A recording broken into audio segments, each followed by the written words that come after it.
kade avere ndeda kati balabye nga njogera nga nsonga omukono kati balowooza nti ndibagamba nti babali eri musale mama naye bafufutuka ekikumi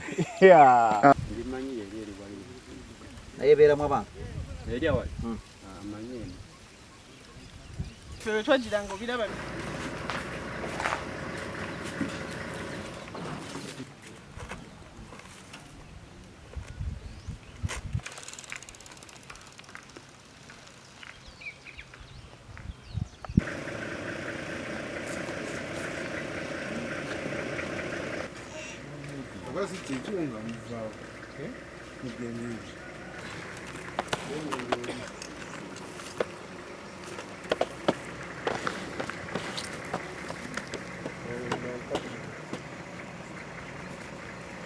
kubeseza abantu ku mirimu olw'okuba mwe munoonya ssente mu nsawo naye ngeri okuyishuwinga kubanga sinza kujano ngaakulira security ninyumyamu bunyumya mboozi ayi nedda nze nabagambye emisango mu kooti tegivunda nebakisitagabaki RDC akulira byaki naye bali bakyogera mu bukyamu kati bwonga nti tobamanyi gwotamanyi nti yakuzengerera ku mayiro n'akola ebiteetaagisa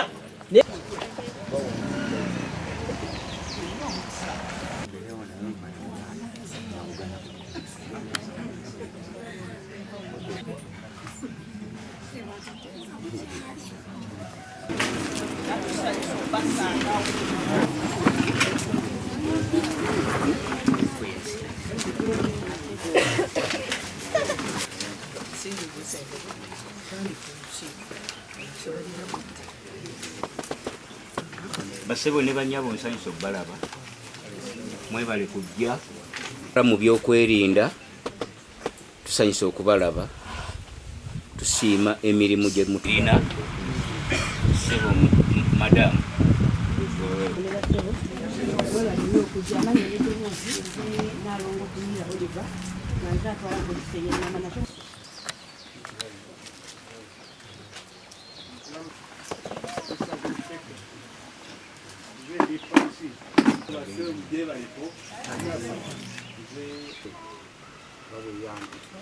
ab'olukiiko lwange muyimirire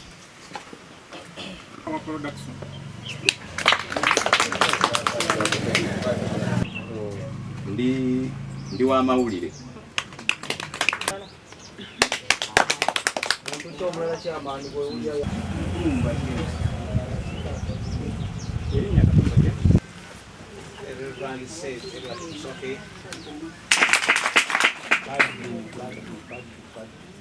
kola endagaano z'essayidi eri essomero ne kyaki naye ng'ate endagaano naye ng'oweeri yakola ki era ne bwe twatuula ne bishop n'atestifyinga nti nze nakola endagaano naye nga wazikolera si yakola wabula tuva eri nga katiko n'omera ku ttaka kaddu yakoze eki yaguzizza kubanga kaddu naye alina okubanga nannyini ttaka tataddeeko mukono naye ffe ebikaavu kyembulabako kiri kimu nti luba lwoya lwamuki kubanga ye teyamanya kalulu kamuwanguza gye kaava wabula amanyi disitulikiti ebyo nabyo byogera mwana wange bagenda kuwummula ono naalo ng'atutamye kubanga atukwata mu misango egitaliiyo mukooti olina bw'anaakulimba ebigambo 1000 nti museterera wa naye ffe kyetukwatako yenanyini ttaka omwami ono tetusobola bw'aba alina kyeyeemulukira mujja mu kooti kuba merits z'omusango za njawulo n'ebiriwa ng'abasirikale mu byokwerinda tusanyusa okubalaba tusiima emirimu gye tugenda sooka abantu abamu tweyanjule gati buli omu ategeera munne abasigadde then bwe tunaamala chairperson amaze ekitundu amaze okwogera then kati awumiza tugenda kuba mu butongole tukukwasa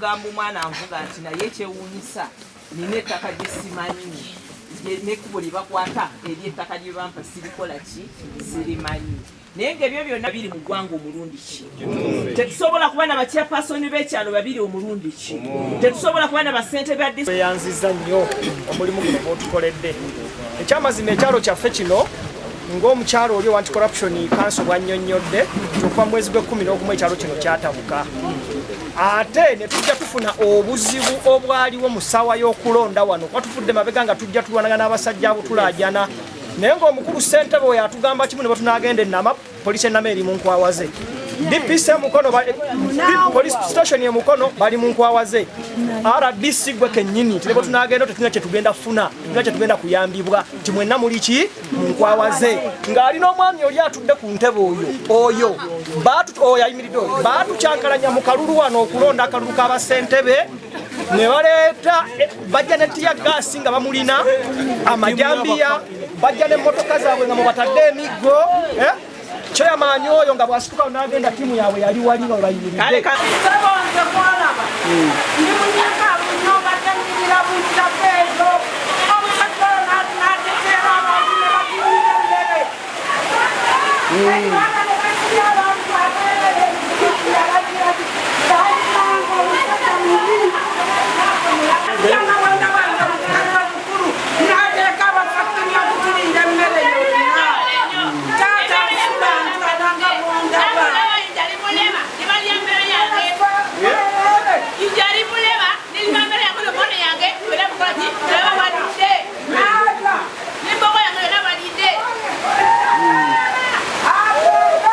tulidde nga tujogerako naye okusooka kwa byonna neebaza Bukedde kubanga tubadde tukuba enduulu buli wamu otusavinze ebiwandiiko nga teri atwanukula naye balabye eddoboozi lya Bukedde lisaasaana wonna ekyo kijjeeyo bonna abanene n'abawanvu okujja ku ground kuba naffe twali tusaba bajje ku ground basobole okuwuliriza amaloboozi gaffe n'olwekyo twebaza nnyo Bukedde n'omukulu Kalyankulu agezezzaako kutunoonya yonna gye tuli okulabika nti mu budde obadde obumpi ndowooza nnaku nga 4 tusobodde okufuna ekyo kye twagala nti bajja ku ground bazuule amazima n'olwekyo tusaba bannaffe bakyali mu makomero be baasiba kati be twagala baveeyo nabo bali butaala kubanga agasango gaba gyetekebwako bugyetekebwa yanziza wakati mu byonna embeera ebadde ku kitundu ekyamazima ebadde tewoomya nnakabululu naye ffe kye twagala mu byonna obwenkanya bubeerewo abo abantu baba bajja ku ttaka bandibadde babeera ku ttaka lyabwe naye bayingira mu community embeera n'esasika so enkayana z'amataka ziggwera mu kooti bandigenze mu kooti era bagende mu kooti so baleme ate kujja eno kunyigiriza community ffe tulina buzibu nabo kubanga essaawa yonna ettaka libaako bannyiniryo oba balitwala bannyiniryo tusoke naye mu community eno okusinziira okuteekawo embeera etali ntuufu ayona ffe tetukkiriziganya nakyo so twebaza tetwagala buli ekyalo kino kifuna obwenkanya tetulina wani tulina gwe tulwana naye ffe twagala ekyalo kyaffe kifuna obwenkanya nga bwe twali embeera etereere buli muntu adde emirimu gye okusinga eby'okuyigga obuyizi okwogerako fabamu batuguddeko emifayiro nyingi simanya inciting violence biki okwogera ku mazima abantu bafune obwesigwa bafune obwenkanya embeera etereere tuddemu nga we twali obulamu butambule bangi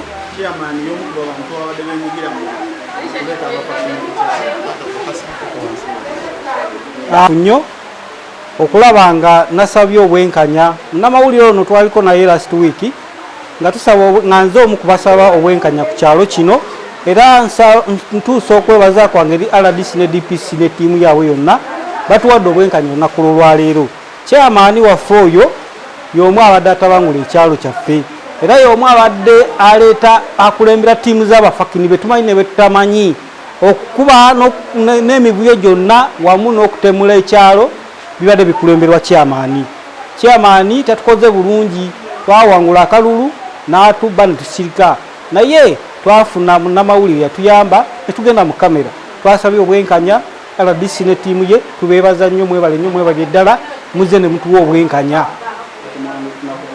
kati twandifuna ku bulwerero era ekitundu abantu bonna basanyufu n'okutya kugenda kuvaawo kubanga Deputy South gumiza nti security weeri mu buli nsonda yonna eka mutaka bekweka mutaka otegera goyingire ettaka ne batandika okukola ki ne batandika okukuba ebyo biki tangira kutaka gundi byonna ndyogerako abantu bayingira court mu 2013 ne Sozi ne Nasozi kakati ne bajjayo omusango mu 2014 Arthur Nsubuga n'atutwala mu court batwala nze ne Sozi ne Nasozi aliwo ne Nasozi ne Commissioner Land Registration kakati mu March 2021 Justice Mutoni Margaret yasalawo ettaka lyaffe ya taata wange taata nafa nze nenyingira ki ku title kakati ga ekyo kiwedde ne badduka Sozi Nasozi ne badduka wa State House nengaana okugenda kangambe nti kintu kino kyaggwa tolina jurisdiction otuwuliza ne bigwa awo kakati ne bagenda Sozi Nasozi ne bagenda ku Ministry of Lands ne baloopayo ne bagamba nti ettaka lyaffe biki kakati ne bakola public hearings byagenda ne biwanvuya gamba temulina jurisdiction bino bikoma wano naye tewali awulire kakati State Minister Mayanja yabisalamu n'agamba nedda Justice Mutoni yakola ki yagamba nti ettaka lyakiwanuka kakati ne bagenda mu court era tukyali mu court naye court yemu ye high court Sozi ne Nasozi gye bagenze court yasala mu court eyo yennyini yasalamu kintu kino ne bagamba ettaka lyakiwanuka kakati ne bagenda ne bafuna court injunction yaliwo ga effujjo tenatandika court nayimbira abantu ne bagamba nti okay okyogedde obanyonyedde kakati court injunction eyo gaikyaliwo Sozi chairman n'abalala ne bayingira ttaka by force ne bakuba abantu bange ne babagoba ku ttaka kakati wabaddewo ebiyumba mmere ente biki byonna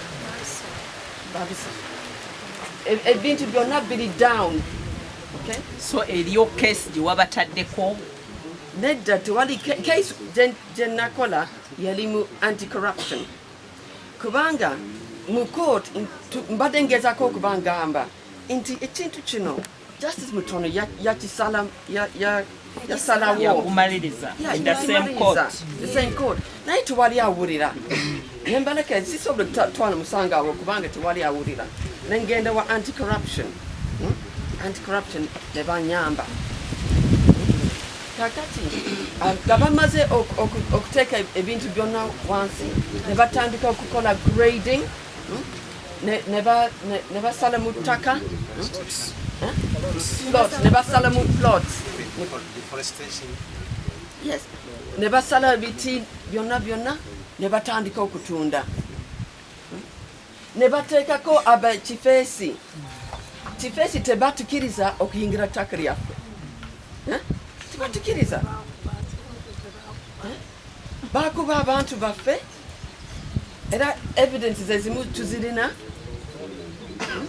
ate bayongera okukuuma ttaka bateekako roadblocks biki I remember some 2-3 gye guli mu kkooti era bagera gusala nga mu mwezi gw'ekkumi ate kakati lwaki watunda nga tebannagusala situndangako banaani abaleeta abo nze sibamanyi baliwo sibamanyi oyo alinda endagaano nga nze nga natunda agireeta anti olina abakozi be waleeta okuyambako nze nagenda Makindye kuteekesa kukola gundi gye baatuwa injunction order ffe tetugirina nga team security mukono ebyo byonna netambula negenda wa RPC okuva waggulu okuva Makindye bawandiikanga era byonna received nzirina n'ogireeta paka mukono wa DPC ne bajja ne bagisoma ne bajja ne bagisoma. So ate kati lwaki otunda? Nze situndanga. Kuba gwe waleeta abakozi okuyambako okukuumira ettaka.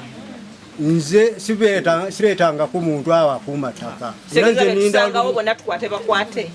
Abo tebankwatako. Awoli ajja ng'alina egundi eyange. Abange be yaguza baliwa. Abamanyi nti we mwagula mwava ku ba agency basozi okugula baliwa. Kati mutya bwe woolina wagenda wotya. Chairman ono we wamuguza ne omusaveya wava mu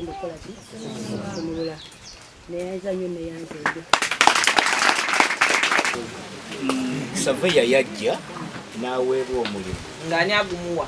Omulimu gwava ku bantu ba boya abafuna sozi.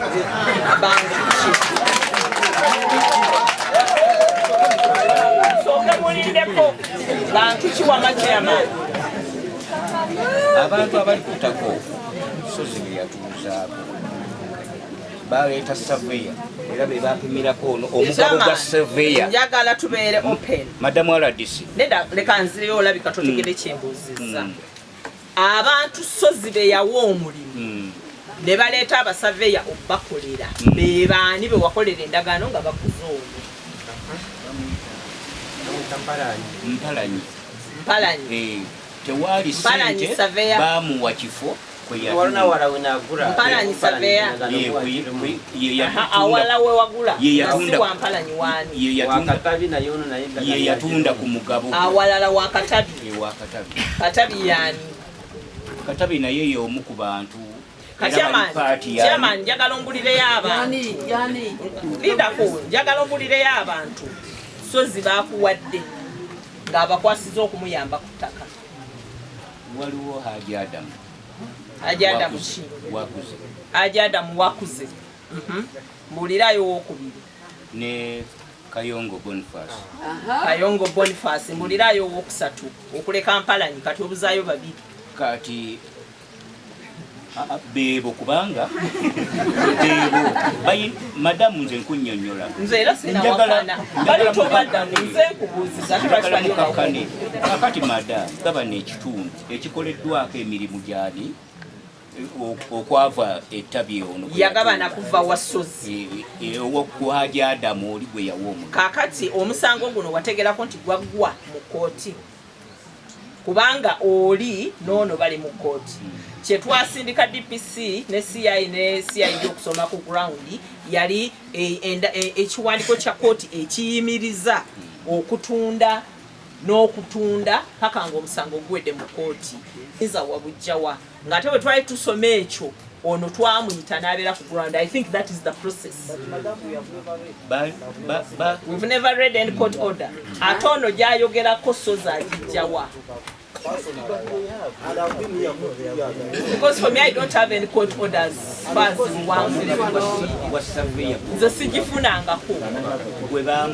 that is just a copy which is not approved by the RFC. But you can share the copy with the DPC. Because for the Tujirina, that security committee. Kakati sentebe mu office yange olw'olumu ena yadoza wajjako obeebi mu office yange.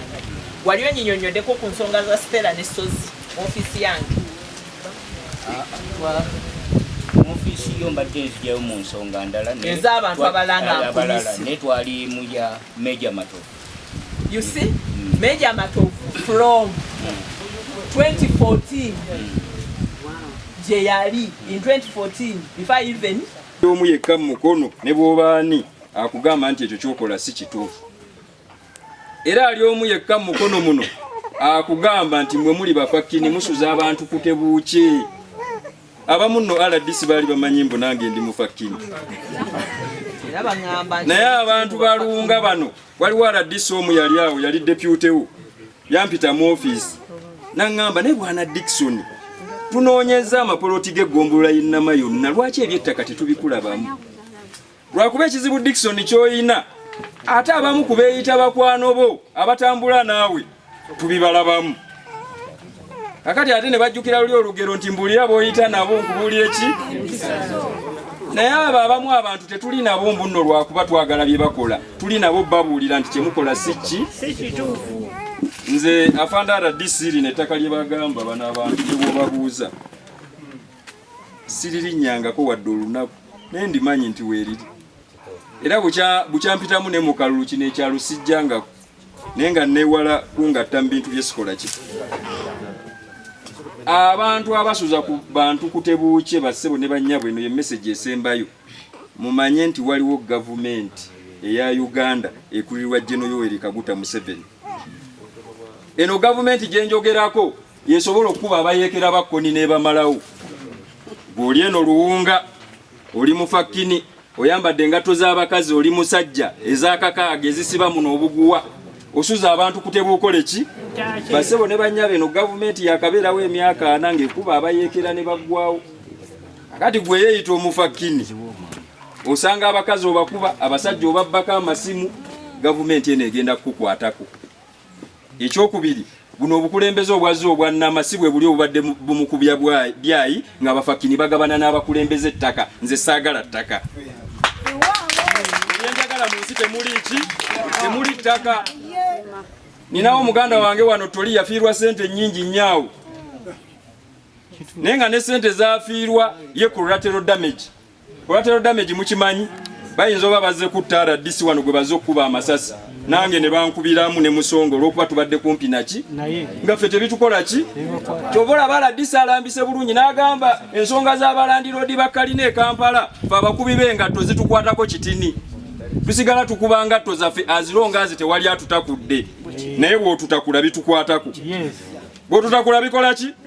RDC kino kyensembyayo tuwulira mpulira siina bukakafu nti abasajja batuuleyo mu maofiisi waggulu ne beegabira ettaka eno ku ground. Bwe bamala okwegabira, nze nfunyeyo eka 7, nze nfunyeyo eka 2, nze nfunye okubafa effetta tukyaniriza ne ka tweyongera okutundankaliriza kwasoba bonna bagenda kubafa effetta mpaka ku muntu asembayo.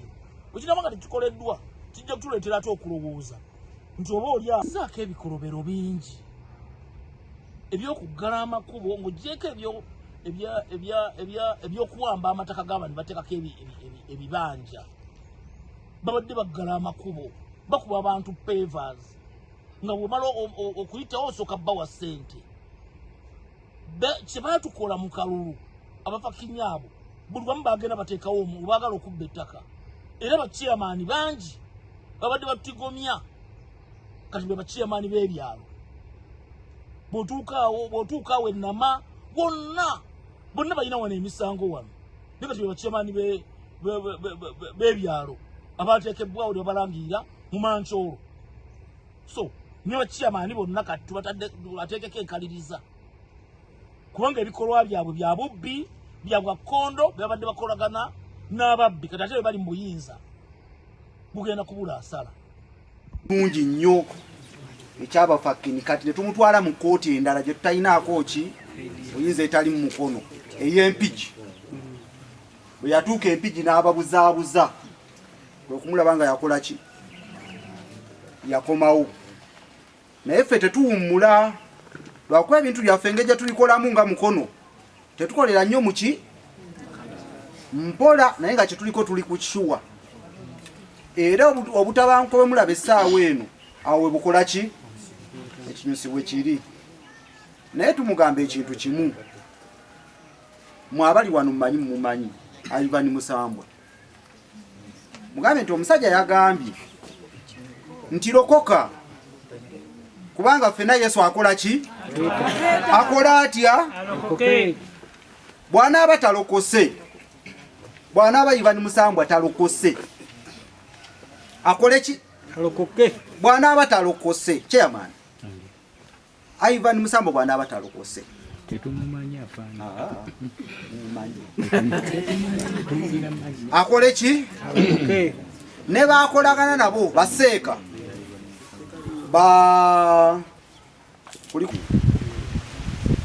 So njagala bakakasa, insecurity here must stop with immediate effect.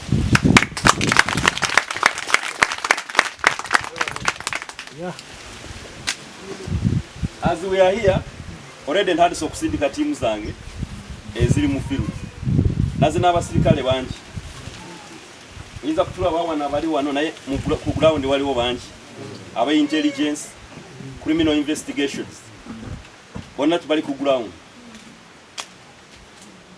mumpadde information kino waliwo abafakin bemuyita abafakin but for me now I call them the suspected criminals mugamba balepinga abakazi babba mmere y'abantu bakuba abantu bateka road blocks mu makubo ebyo byonna mbinotinze so tugenda ku opening a general inquiry file into those allegations and whoever is involved I'm going to arrest from now.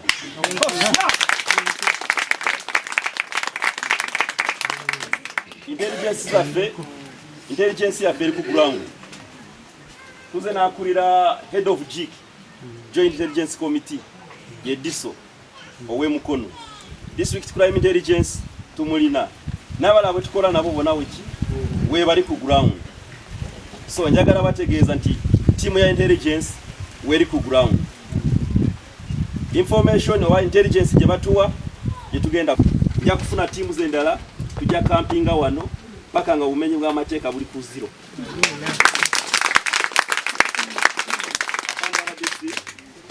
Mbadde nsaba mbawe contacts za wano road block nja kudilinga naawe nja kumbulira yakusingise era okuva kati okusinzira ku intelligence gye tuli mu kufuna okuva mu basirikale abafa abali ku ground walimu abo tugenda kukwata mujja kuva wano ku meeting eno abamu nga baba kutenga babalese nga bali mu kubayisa wano mujja kubalaba so sijja kwogera bingi siri mu kusaba kalulu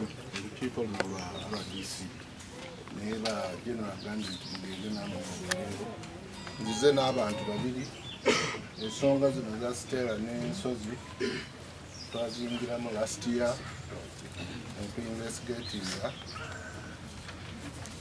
malicious damage okwonoona ebintu ng'abangi bwe bagambye nti ettaka poliisi tegaba ttaka si kyekyo koti but however waliwo omusango ttaka tetusobola kunoolera kugamba abantu bakubagane abantu bakuba ettaka olinaogenda mu kooti waliwo kalimu you are much aware nti ne mu kooti muyinza obeerayo n'emyaka abiri so who is the one of the land no ngenda nga ngamba abantu nti ettaka lino teritambula ettaka lino teritambula twalisangawo atulyandirekawo kyekyo naye ate ettaka liriko omunyumiriro tosobola kuva eri n'ogamba nti ettaka lyange at least there is a lineage balifuna ekyalali jjajjawo lyali libali lyanjulu kyoba abantu babeera n'ebipapula wadde oguzi ulina ekipapulo erusa kuwadde neba babaddewo ng'abantu bonna bebawulidde nga abalise bagambye naye ffe tukondemu omuntu ajja ne violence nga bwe mpulidde mugamba oba general oba ani kyova anti-corruption eri efe we tugenda tetuliyo ebyo oba mejja oba ani oba general kyova tujja ate force yaffe y'amaanyi nnyo kyova president ateekawo ka unity kano ffe tugenda abalala batagenda nga tuyingirawo because tetwagala impunity mu Uganda. Impunity omuntu ajja agamba mbu lino ttaka lyange jjajjange abeera wano n'aleeta ekifo esi mubayise batya Fakin. In Uganda, netubeera n'abafakini ne bajja ku kitundu nga even security headed by RDC nga tebasobola abagambako. Mu Uganda, where we are now, with this peace we have, not about omuntu ajja with impunity with the goons from Kampala ne bajja ero sitabagambako ero mulabye kana agenze. There are many people at the sub-county. They are the sub-county. That's the Musobola Ukuereza security DPC information. They take over Nama that the face of anybody goons they come and destroy people's properties. Nevaja Nevami Nyumba, Nevaja Nevasawi, Emere Abantu. The security is there. That is why we come in. I tell this matter is in court. We have arrested 2 people. I tell twagala abantu. Abo beita ba general abantu betwagala. Kasa muntu bulira nti webala. Fitugenda. Chova tuzewa. Mujja tubulira ebibalu. Security of area. But the security of this area is now okusolvinga na RDC ne DPC. Fe tujja mu buzi nga tulaba embeere koze eki ganyi omuntu najjo no mukazi mulabye ke Kampala mu office omanyi nze embeera busy then mulaba I've been seeing you coming mulaba what is the problem? We have security from LC1 up to the district. Tugamba tutya nti the security gye bateekawo, you have the GISO, we have the PISO, we have the police OC, we have the crime intelligence, we have the RDC, we have the DISO. Bachifuese ne bajja ne balengesa nama nti nama eno tebabagamba. So byemanyiko ekitonotono nawulidde nti baali bakuba n'abasirikale bafu. How do you dare? Babagoberera. How do you dare for tubeera n'emundu? How do you dare okujja okuba abasirikale bafu? Baba bagobera ba blocking. But you cannot, Madam already that you cannot go to that area. They block. In Uganda. In Uganda. So, ngenda kusaba ebingi sibimanyi nzize okuwuliriza ngende nopere mukama wange. Ne nzize n'abantu abalina facts on the land. But whoever has a property there should not be destroyed. Lwakuba yakusookako n'agendako n'ateekako ennyumba ye bwe waliwa wandigenze ku police. Nogamba this one is trespassing, is building. Immediately you do it. Naye waliwo abalala bajja ennaku zino ze bagamba mbwe tuteekewo embeera. Tuteekewo embeera tulabe. And once someone comes, this is it. I need a court order. Okiraba bana Uganda? Yeah. I need a court order to remove me. Onaye wagenze court. Forcible entry. You are forcing yourself nozimba enyumba ate ekiro. Ekiro enyumba negwa nogamba this is my place. I need the court order. Because you know that in the court it will take you 2 to 3 years. So that impunity chova office ya fevera mu bintu ebyo. Otherwise ogamba si bya corruption. Si ya corruption nga tulaba abantu bati generals kati abantu banadukirawa. Buli muntu ajja mu office ya ya president na ropa and we can handle any matter in Uganda. Whether corruption, whether land, whether what, for to handling. So, Kutake Uganda Land Commission, Stella Chiwanuka, Sozi, Nensubuga. Naye mu party zezo zonna bonna bakanya ku kintu kimu nti waliwo abadde atudde ku ttaka eryo ebbanga lyonna. Si bwe guli? Bwe twajja kummwe mummwe abamu ne mutugamba ffe tubadde nga kuno nga Katabanda yaliko.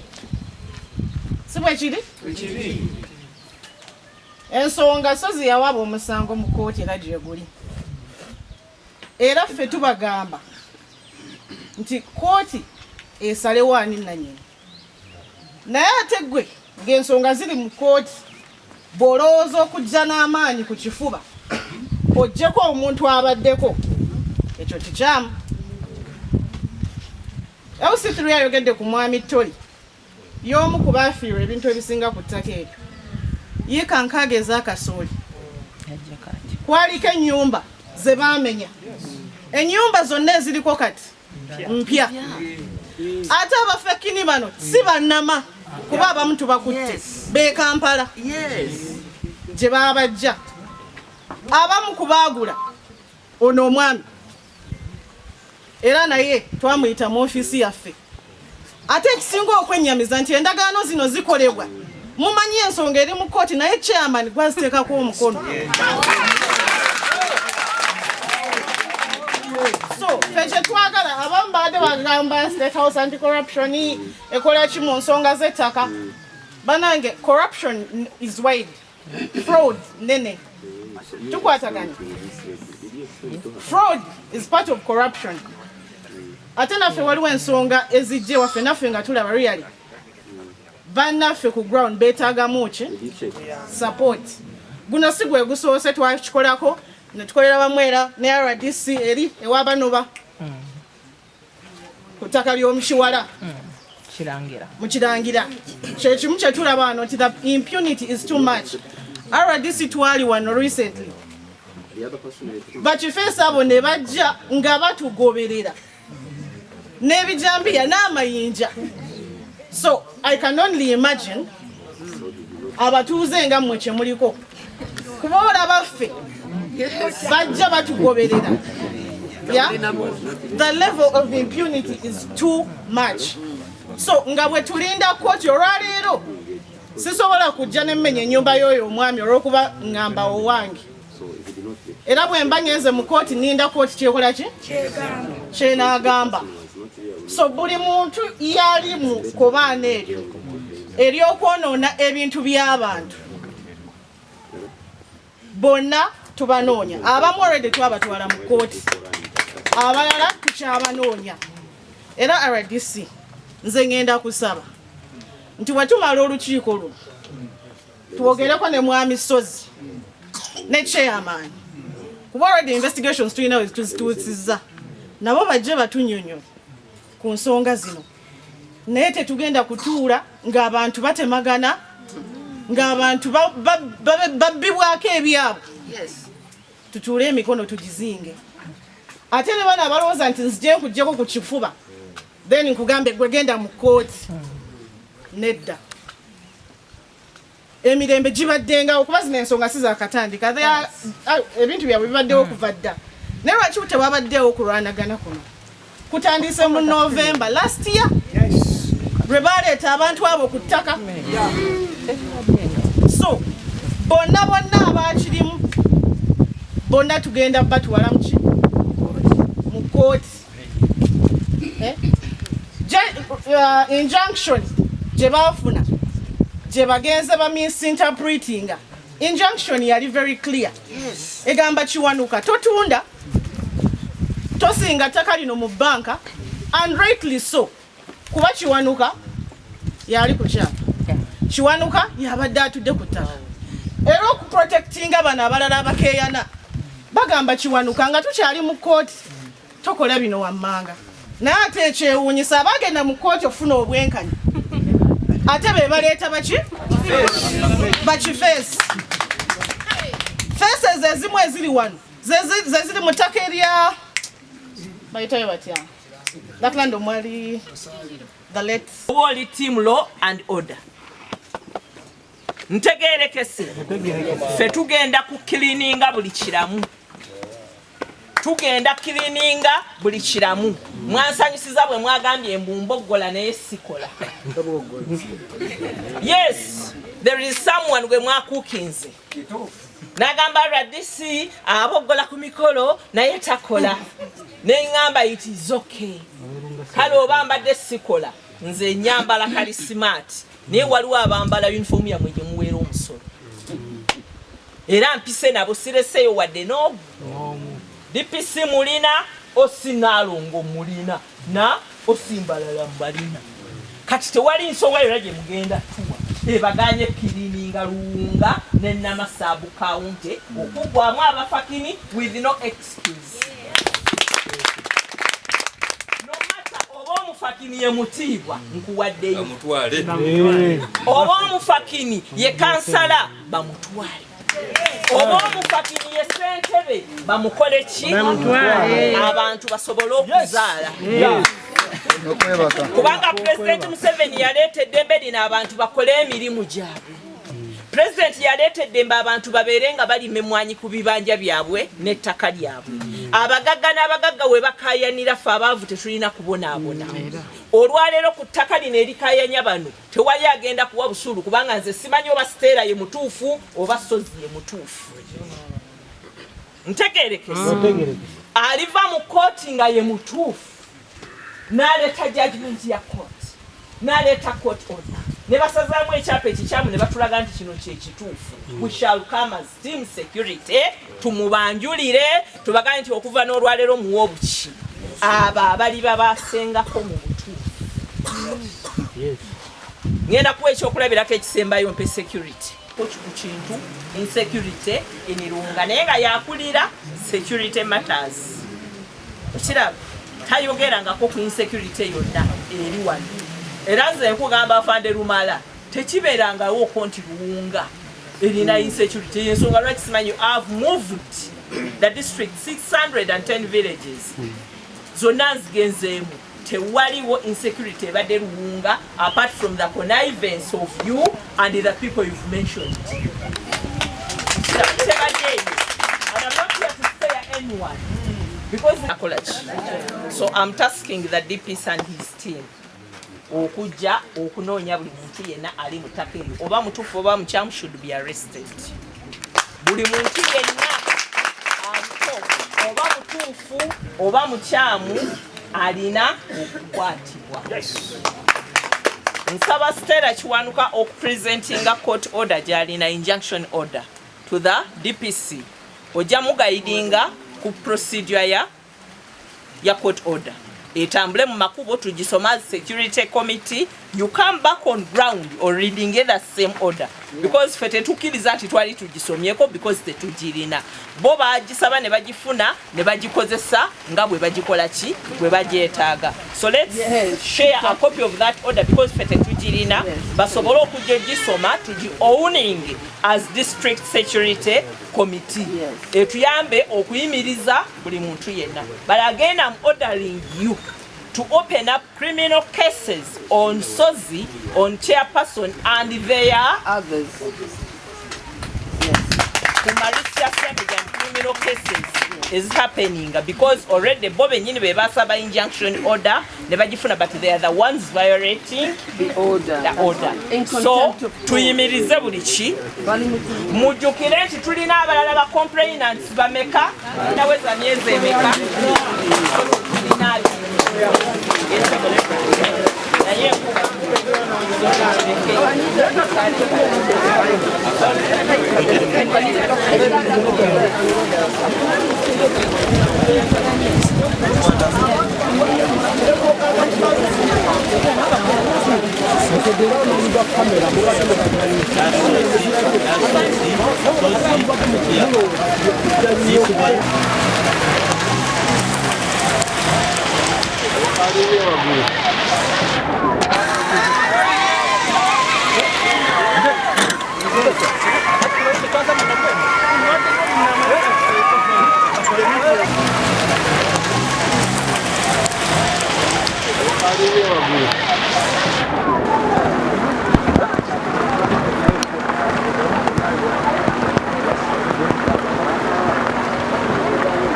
Batch face.